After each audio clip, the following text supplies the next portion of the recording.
त्वमेव माता च पिता त्वमेव, त्वमेव बन्धुश्च सखा त्वमेव, त्वमेव विद्या द्रविणं त्वमेव, त्वमेव सर्वं मम देवदेव, त्वमेव सर्वं मम देवदेव। आज हम पुनः उस कथा गंगा में गोता लगाते हुए, इससे पूर्व हमने गजेंद्र मोक्ष की कथा को देखा था। इसी प्रसंग में आगे देखते हैं कि श्रीमद् भगवत जो कथा है, इसे सुखदेव जी महाराज पावन गंगा के तट पर बैठकर राजा परीक्षित को श्रवण करा रहे हैं, जिनके 7 दिन में मृत्यु होने वाली है। तो इसी में आगे हम देखेंगे आज समुद्र मंथन की कथा, कि वास्तव में यह समुद्र मंथन है क्या।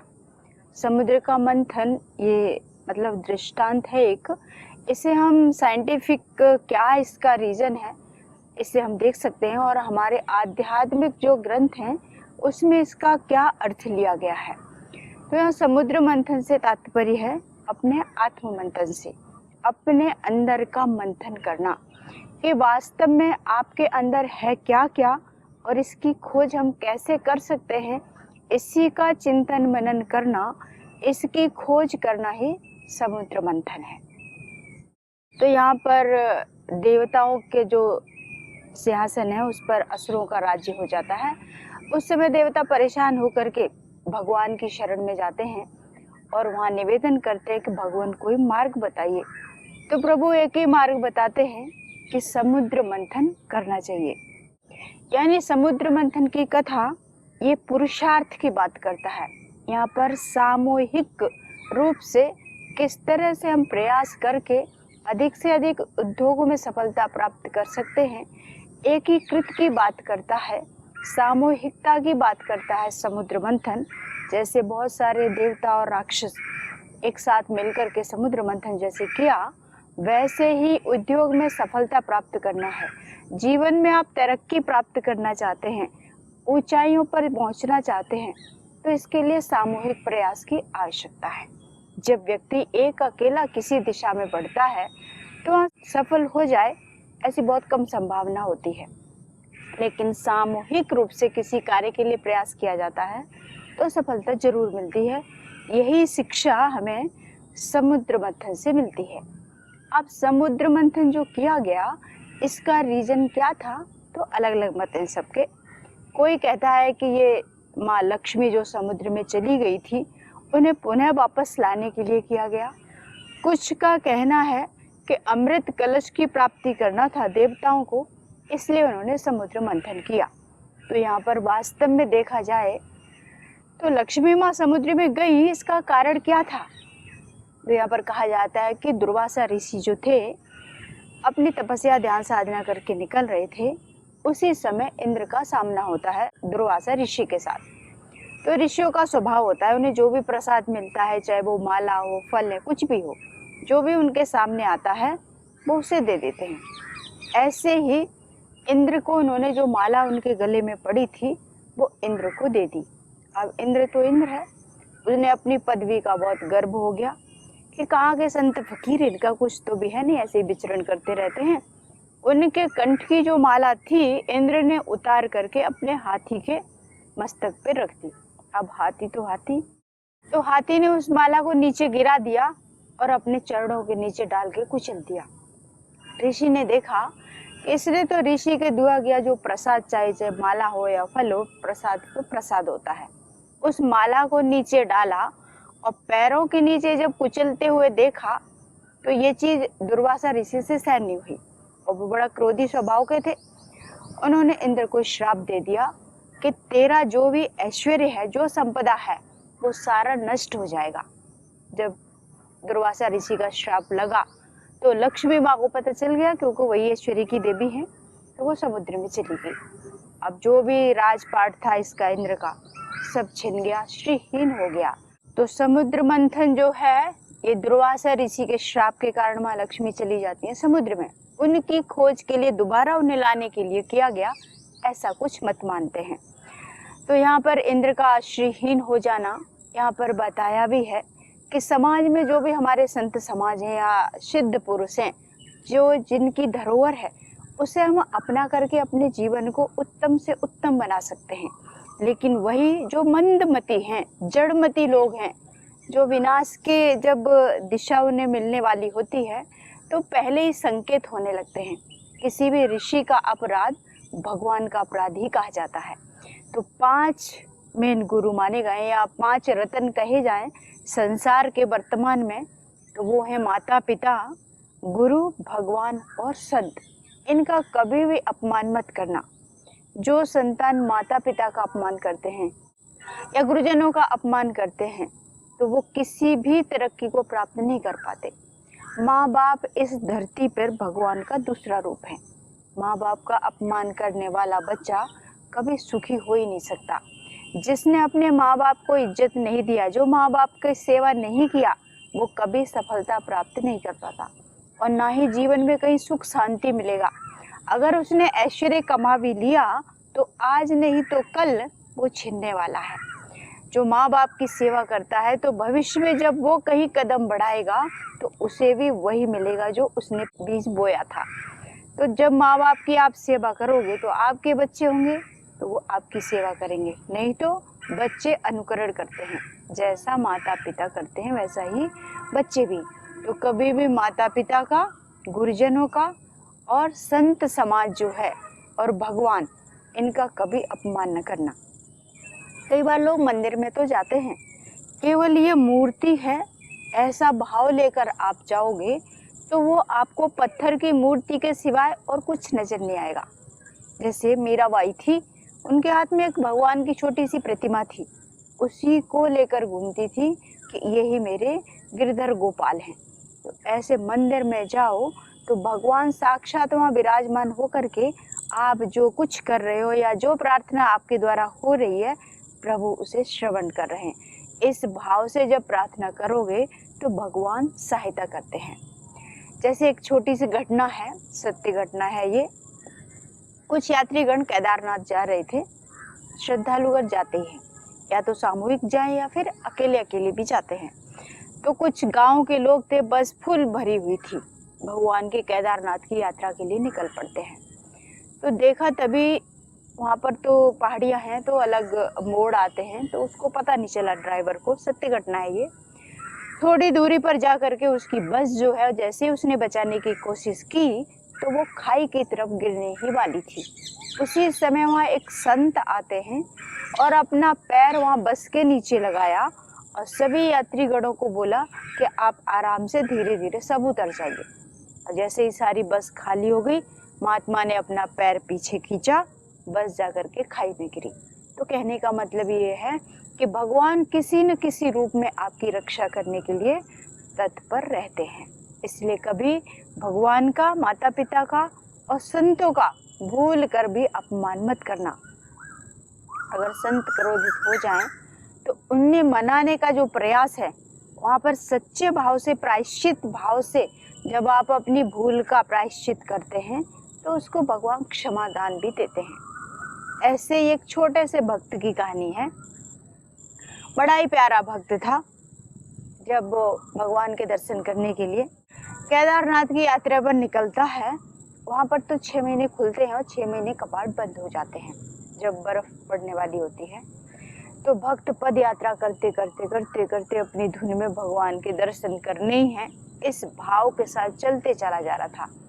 और जब वह केदारनाथ वो पहुँचने वाला था तभी कुछ ही क्षणों में उसके कपाट बंद हो गए और जो पंडित पुजारी जो भी वहाँ रहते हैं वो वापस सब नीचे उतरने लग जाते हैं। बर्फ गिरने वाली होती है, स्नोफॉल होता है, तो सारे कपाट बंद के सब नीचे उतर आते हैं। लेकिन भक्त बोला, मैं तो यहाँ आया हूँ तो दर्शन करके ही जाऊँगा। अब भक्त के तो भक्त है, भगवान के आगे छोटा बच्चा होता है। पुजारी उस बच्चे को बहुत समझाए कि अब ये कपाट बंद हो गए हैं, आप वापस लौट चलो, कोई दर्शन नहीं हो सकते। तो बुद्धि कहाँ चलेगी? बच्चा तो जिस भाव से आया उसको पूरा करेगा ही। इतनी कठिन यात्रा करके वो पहुंचा, बोला आप जाओ, मुझे तो दर्शन करके ही जाना है। वहीं पर बैठ गया। अब पुजारी कहते तेरी बुद्धि नहीं काम कर रही है, ये कपाट खुलेंगे ही नहीं, अब 6 महीने बाद ही आना तभी खुलेंगे। लेकिन वो वहीं पर जाकर के बैठ गया और जो बर्फ होने लगी, खूब ठंड पड़ने लगी। तभी वहाँ पर एक महात्मा आए और उस बच्चे को हाथ पकड़ के ले गए कि तू बहुत भूखा है, थोड़ा कुछ खा ले, फिर कपाट खोलेंगे तो दर्शन कर लेना। बोला ठीक है। वो महात्मा के साथ चला गया। थोड़ा सा बिस्तर वगैरह बिछाया। महात्मा ने बोला अब थोड़ा विश्राम भी कर ले, थोड़ा सो जा, उसके बाद कपाट खोलेंगे फिर जाके दर्शन करना। अब वो महात्मा की बात मानता गया, सो गया आराम से खा करके। अब जब उसकी आंख खुली तो मंदिर के कपाट वही पुजारी जो बंद करके गया था आ करके खोल रहा है। तो बच्चा ये देख करके बहुत खुश हुआ और तेजी से मंदिर की ओर भागा। बोला आपने कपाट खोल दिए, मैं अभी थोड़ी देर पहले ही तो सोया था, आप वापस आ गए। बोलते नहीं, पूरे 6 महीने हो चुके हैं। अब उस बच्चे को क्या पता कि प्रभु की लीला अपरंपार है। उसे तो अभी सोया और अभी उठा ऐसा ही प्रतीत हुआ, लेकिन 6 महीने बीत चुके थे। पुजारी आकर के दरवाजा खोलते हैं तो पुजारी ने उस बच्चे के चरण पकड़ लिए और बोले कि तू अभी नहीं सोया था, तू 6 महीने बाद ही उठा है, लेकिन तेरे ऊपर भगवान की असीम कृपा हुई है। तो पंडित जी ने उसके चरण पकड़ लिए और बच्चे को मंदिर में ले जाके भगवान के दर्शन कराए। तो कहने का मतलब ये है कि जब श्रद्धा से अब प्रभु की दर्शन की लालसा से जाते हो तो भगवान का दर्शन होता है। तो यहाँ पर ऐसे जैसे इस भक्त का हुआ। तो कहने का मतलब है 14 रत्न जब उस समय समुद्र मंथन हुआ तब निकले, जब हम आत्म रूपी जो चिंतन है, जब आत्म मंथन आप करोगे तो इसमें ये 5 रत्न निकलेंगे। वर्तमान में उस समय की घटना क्या थी किसी ने नहीं देखा, लेकिन अब जब चिंतन करने बैठोगे तो भगवान के दर्शन, संतों के दर्शन किसी न किसी रूप में आपको अवश्य होंगे। एक केवल हमने बोल दिया, आपने सुन लिया और इतने मात्र से भगवान के साक्षात्कार हो जाए, संभव नहीं है। कुछ न कुछ तो करना पड़ेगा, कुछ पाने के लिए पुरुषार्थ तो करना पड़ता है। जैसे असुरों में और देवताओं में संघर्ष हुआ तो उन्होंने समुद्र मंथन किया, उसमें 14 रत्न निकले थे। पहला रत्न निकला वो क्या था? विष था। अब विष को कौन पिए? वो देवताओं की तरफ ही निकला। अब देवताओं को विष पीना है, कोई पीने के लिए राजी नहीं। यहीं पर स्वर्ण कलश होता या अन्य कोई कीमती वस्तु निकलती तो हो सकता है देवता ले लेते, लेकिन विष निकला, अब कौन ले? सारे आपस में एक दूसरे को देखने लगे कि तुम पियो कि तुम पियो। अब विष है, कौन पीना चाहेगा? ब्रह्मा जी से कहा कि आप तो थोड़ा बूढ़े होने वाले हो, आप इस विष को पी लो, आप अगर चले भी गए तो कोई घाटा नहीं। ब्रह्मा जी बोले कि सृष्टि का संचालन कौन करेगा, कौन इसकी उत्पत्ति करेगा अगर मैं चला गया तो? ब्रह्मा जी ने मना कर दिया। अब कौन पिए? तो भगवान की तरफ देखे कि आप पी लो, तो भगवान शांत होके बैठे देखे रहे। अब कोई पीने को राजी नहीं, आपस में सारे देवता एक दूसरे को देख रहे। तभी भगवान शिव का ध्यान आया कि भगवान शिव को पिला देते हैं। तो भगवान शिव बोले कि कौन सा विष निकला है, लेके आओ। अब भगवान तो भगवान, बड़े दयालु भोले भंडारी। विष्णु भगवान भी देख लिए, उन्होंने नहीं पिया। ब्रह्मा जी को दिया, वो भी नहीं पिए। अब बचे भगवान शिव। तो भगवान बोले लेके आओ जो भी निकला है। तो उनके सामने ले जाके विष रख दिया। भगवान ने कुछ नहीं सोचा, आंखें बंद करके उस परम सत्ता का ध्यान किया जिससे ये समस्त जड़ चेतन जगत संचालित होता है। भगवान भी भगवान का ध्यान करते हैं, यानी किसका? कोई तो ऐसा तत्व है जिसका ब्रह्मा विष्णु महेश भी ध्यान लगाते हैं। तो भगवान का नाम लेते ही उन्होंने अपने हाथ में ले लिया विष का प्याला और पी लिया। अब सोचने लगे करूं क्या? अंदर अगर उतारते हैं तो भगवान विराजमान हैं, उनको कष्ट होगा, और बाहर अगर उस विष को निकालते हैं तो पूरा ब्रह्मांड जल के भस्म हो जाएगा। तो भगवान शिव तो शिव हैं, उन्होंने कंठ में ही रोक लिया, तभी से भगवान कहलाए नीलकंठ। तो जो विष था भगवान शिव ने पी लिया, ना तो उसे अंदर लिया और ना ही उसको बाहर निकाला, कंठ में रोक दिया, इसलिए उनका कंठ जो है नीला कहलाया है। भगवान शिव की जो महिमा बड़ी अद्भुत है, उनके भक्त भी बड़े निराले होते हैं। जैसे गुरु वैसे शिष्य। तो हम जिसका चिंतन करते हैं धीरे धीरे उसके गुण धर्म स्वभाव है वो हमारे जीवन में भी घटित होने लगता है। तो भगवान शिव के बारे में और भी बहुत सारी महिमाएं कही जाती हैं। जैसे पार्वती मैया के बारे में कहा जाता है भगवान शिव का, तो उनकी बड़ी विशेषताएं हैं। उनका गृहस्थ जीवन भी बड़ा सुखी है कि पार्वती मैया जो हैं उन्हें किसी बात की कोई चिंता नहीं। उनका गृहस्थ बड़ा प्रसन्न है और खुशहाल है। इसका कारण क्या है? बोले भगवान शिव के शीश पे चंद्रमा विराजमान है, माँ पार्वती को लाइट की भी जरूरत नहीं, यानी खर्चा बचेगा। अगला बताया और क्या फायदे हैं? बोले भगवान शिव के सिर पे माँ गंगा मैया विराजमान हैं, तो माँ को पानी भरने के लिए भी कोई पुरुषार्थ नहीं करना पड़ेगा। उनका गृहस्थ जीवन भी बड़ा सुखी है। फिर बोले और क्या सुख है? बोले और सुख है माँ को कि वो कपड़े तो धारण करते नहीं है, चिता भस्म लेपन करते हैं, मृग छाल पहनते हैं, तो कपड़े प्रेस करना और धुलना इसकी भी कोई आवश्यकता नहीं है। तो इससे माँ को बड़े सुख हैं। और क्या सुख है? बोले उनके रिश्तेदार आदि कोई तो है नहीं, सारे भूत प्रेत हैं, तो किस रिश्तेदार के पास जाना है, किसको बुलाना है, इसका भी कोई झंझट नहीं। तो भगवान शिव के पास सुख ही सुख है। कहने का मतलब यही है कि हम जैसे का संगति करते हैं वैसे हम भी बन जाते हैं। यहाँ शिव भगवान की महिमा बता रहे हैं कि प्रभु के जीवन की क्या क्या विशेषताएं हैं। तो विष निकला, विष से तात्पर्य है कि संसार में हमें बहुत सारे सुख दुख प्राप्त होते हैं। कभी यश मिलेगा तो कभी अपयश भी होगा, कहीं खुशियां हैं तो कभी गम भी होगा, कहीं ख्याति प्राप्त हो रही है तो कहीं आपकी निंदा भी होगी, कहीं बहुत सारी ऊंची बुलंदियों पर जाओगे तो कहीं नीचे भी गिरते हुए नजर आओगे। बहुत सारे लोग आपकी प्रशंसा करेंगे, कहीं निंदा करेंगे, कहीं यश फैलाएंगे तो कहीं आपको पराजित भी करने की कोशिश करेंगे। इस तरह संसार रूपी जो विष है, इसको जिसने धारण कर लिया वो शिव बन जाता है। तो संसार में जो भी आपको पराजित करने की कोशिश करे, आप सदा उसका कल्याण का भाव ही रखना।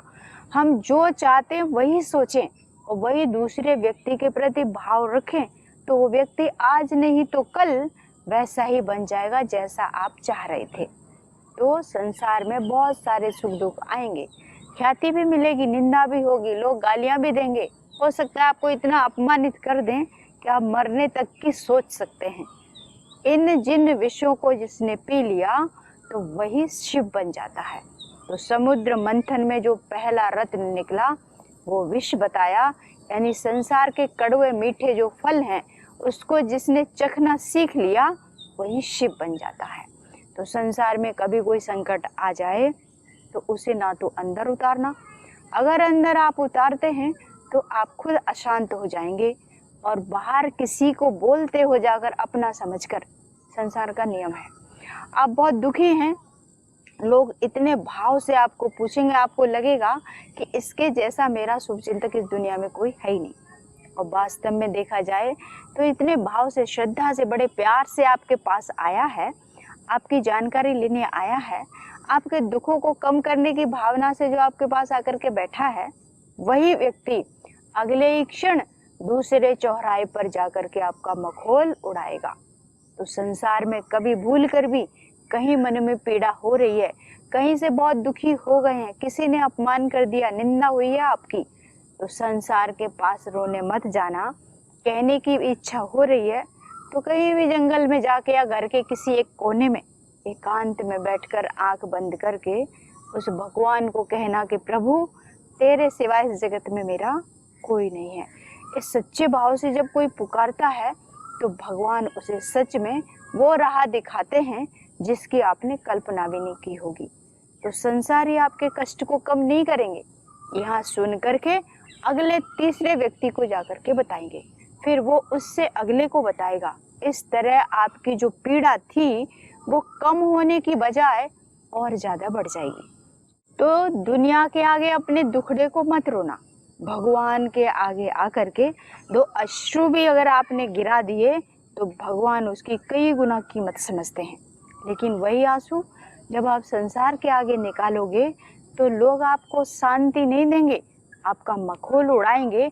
उन आंसुओं की कीमत संसारी कभी नहीं समझ सकता जो भगवान समझ सकते हैं।